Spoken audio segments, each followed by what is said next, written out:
Rasul Paulus punya semangat, punya gairah untuk mengucap syukur atas hidupnya, itu semata-mata karena kasih karunia-Nya.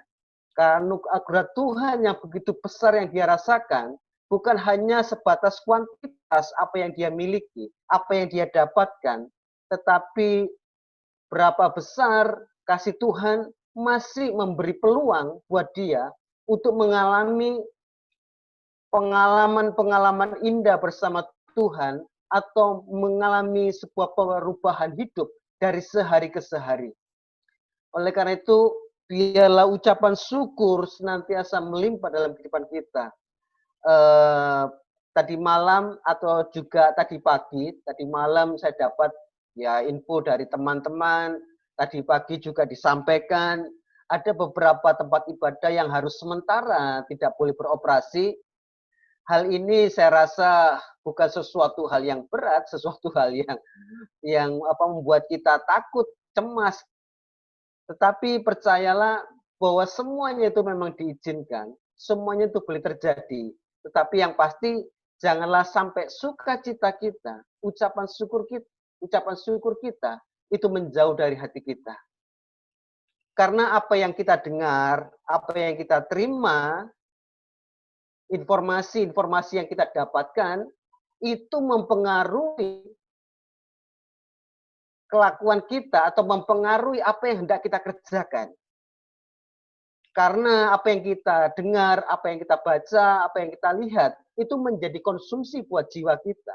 Tetapi jangan sampai hal itu semuanya membuat kita itu menjadi kecil hati, atau putus asa, atau merasa cemas, takut, sehingga tidak ada muncul ucapan syukur.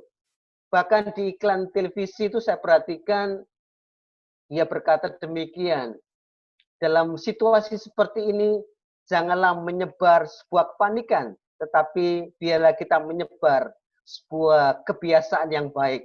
Demikian sebagai orang-orang percaya kepada Tuhan, janganlah kita menyebar sebuah kepanikan, informasi-informasi yang membuat kita semakin takut, tetapi biarlah kita memberikan sebuah informasi-informasi yang bisa membangkitkan, memberikan semangat buat kehidupan kita.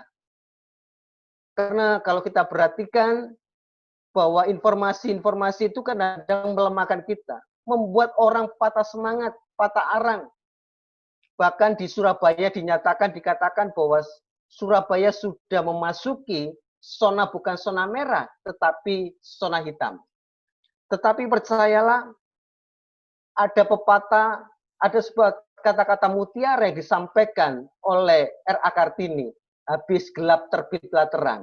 Masa tempat yang gelap, yaitu Surabaya yang hitam, apa tidak bisa dibuat putih seperti salju?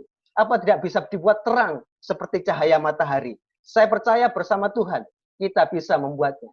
Karena dengan kekuatan doa bersama Tuhan, kita sanggup melewati semua rintangan, semua persoalan dan pergumulan dalam kehidupan kita. Amin. Oleh karena itu, tidak ada alasan untuk kita tidak mengucap syukur atau bersuka cita, tetapi tetaplah bersuka cita dan mengucap syukur atas segala kebaikannya.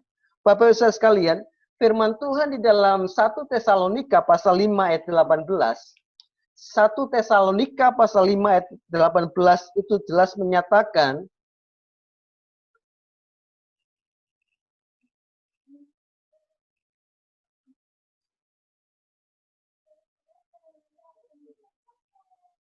ayat yang 18 di sini dikatakan, mengucap syukurlah dalam segala hal, sebab itulah yang dikehendaki Allah di dalam Kristus Yesus bagimu. Sekali lagi, mengucap syukurlah dalam segala hal. Memang mungkin saat ini kita tidak seperti hari-hari sebelumnya.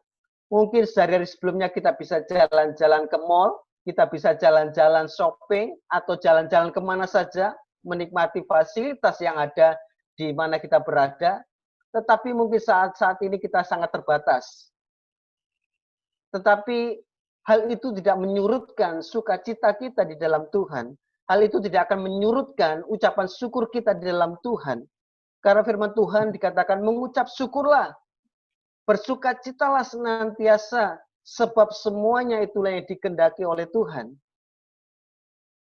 Kalau kita masih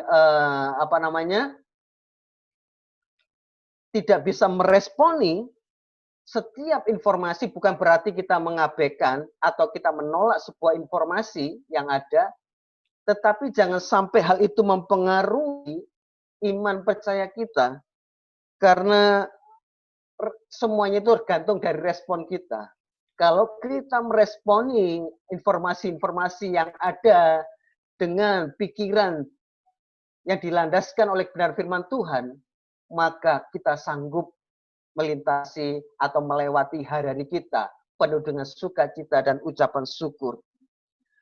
Saudaraku, memang hal ini tidak mudah, tetapi Tuhan ajarkan seperti yang ditulis oleh Rasul Paulus, di mana dia terus belajar dalam situasi yang tertekan pun, situasi kondisi yang membuat kita semakin merasa berat, tetapi kita diajar untuk tetap bertahan.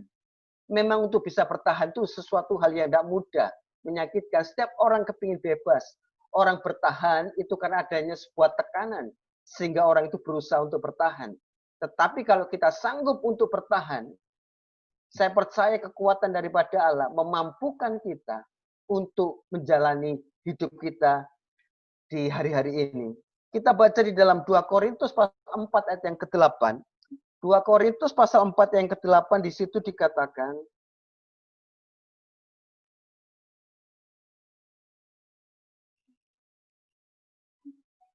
Dua Korintus pasal 4 ayat 8, itulah yang dialami oleh Rasul Paulus. Tetapi dia mengajarkan sesuatu hal yang luar biasa dalam kehidupan kita. Di dalam 2 Korintus pasal 4 ayat yang ke-8 di situ dikatakan, dalam segala hal kami ditindas. Ditindas itu bukan hanya oleh pihak pihak manusia atau orang, tetapi bisa ditindas oleh sebuah keadaan, namun tidak terjepit. Kami habis akal, tidak tahu caranya bagaimana lepas dari pergumulan atau persoalan yang kita hadapi. Seolah kita ini kehabisan akal, menghasilkan buah. Buah di sini bukan hanya berbicara prestasi di dalam pekerjaan, usaha, di dalam kehidupannya, tetapi berbuah di sini terutama bagaimana kita menghasilkan buah-buah yang Tuhan rindukan, yaitu buah pertobatan. Salah satunya adalah sukacita. Salah satunya juga mengucap syukur kepada Tuhan. Dan dari sinilah Bapak Ibu sekalian, biarlah dalam kehidupan kita, kita belajar, kita masing-masing belajar untuk tidak ada alasan tidak mengucap syukur. Dalam arti kita senantiasa belajar mengucap syukur. Apapun yang terjadi, kita percaya Allah tetap bersama-sama dengan kita. Amin. Kalau kita percaya bahwa Tuhan masih di pihak kita, kita percaya apapun yang kita kerjakan, kita lakukan, semuanya diperhitungkan oleh Tuhan.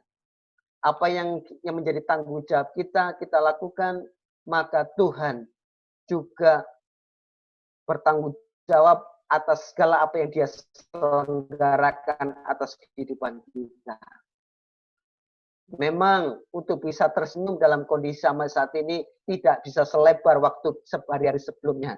Tetapi di balik senyuman kita, itulah muncul ucapan syukur dan situlah sumber kekuatan dalam kehidupan kita.